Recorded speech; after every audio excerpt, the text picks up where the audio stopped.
song. Lalparon pula dengan ikut dua bendera.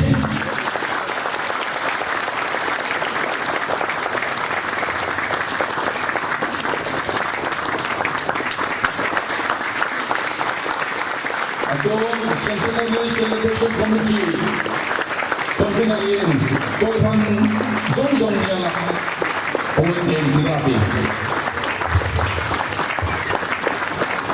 Presiden KBC selalu berbahagia. Mahi video kongres terbuat kanal lagi.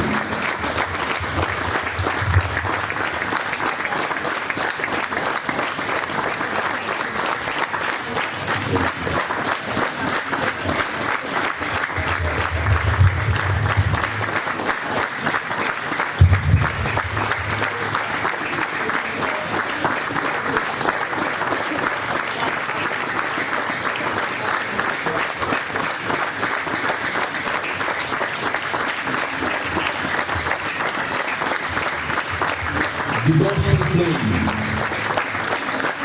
which had come to the people of Darlong back in 1980, was again brought to Darlong this morning from Darlong village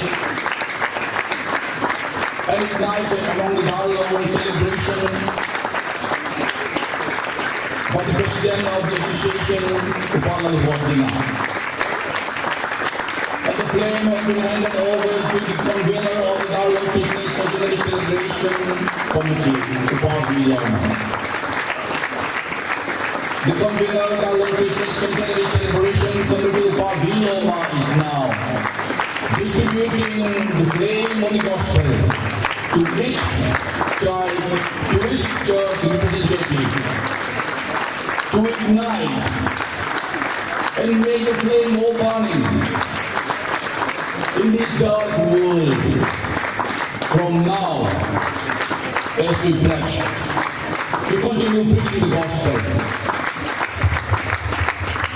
Ato,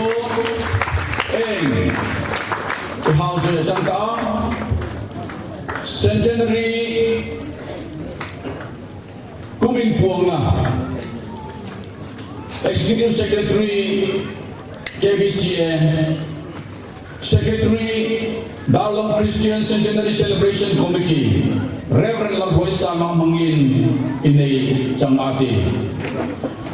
Lalbatu Rampuy Seng, Lalbatu Rampuy Seng, Lalbatu Nailing Intil Rampuy Thotai Longta.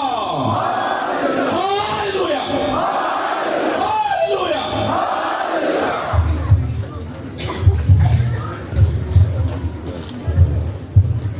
Lalpa tunay dingin tilruin puitak at hota ay lomta.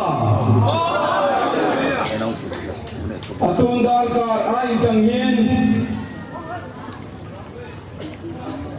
Kumsangin riklay. Kumsong lay kumkuha kaju. Darlong hamina chanjinta. Ay loy pum na kum. Ay hongtung ti na kumpuy. Ken puang.